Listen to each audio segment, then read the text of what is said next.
સનસની crime ન્યૂઝમાં આપનું સ્વાગત છે। વાંકાનેર નગરપાલિકા ચૂંટણી બાદ વોર્ડ 6માં મારામારી। વાંકાનેર નગરપાલિકા ચૂંટણીના પરિણામો જાહેર થયા બાદ વોર્ડ 6માં ભાજપના ઉમેદવારોની જીતને લઈને વિજયોત્સવ દરમિયાન વિવાદ સર્જાયો।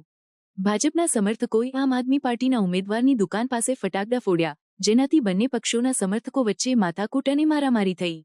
આ ઘટનામાં બંને પક્ષોના સમર્થકો સામસામે આવી ગયા અને પરિસ્થિતિ તંગ બની। સ્થાનિક લોકોએ પોલીસને જાણ કરી, જે બાદ પોલીસ દળે સ્થળ પર પહોંચી પરિસ્થિતિને કાબૂમાં લીધી।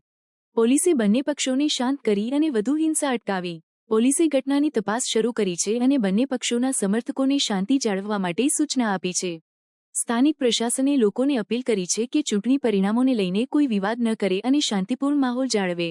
આ ઘટના ચૂંટણી પછીના સમયગાળામાં શાંતિ અને વ્યવસ્થાની જાળવણી માટે મહત્વપૂર્ણ છે।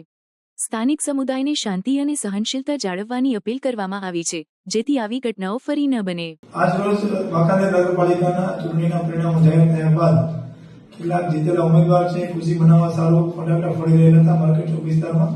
ત્યારે ફટાકડા છે એ ફટાકડા દુકાન માર્કેટ ચોકની જે ફ્રૂટની દુકાન છે એમાં ફૂટતા અમુક ઈસમોને બોલાચાલી થઈ હતી ફ્રૂટના દુકાનના માલિક સાથે, અને ત્યારે ત્યાં હાજર પોલીસે દરમિયાનગીરી કરી અને ઘર્ષણ કરતા માણસોને છૂટા પાડ્યા હતા।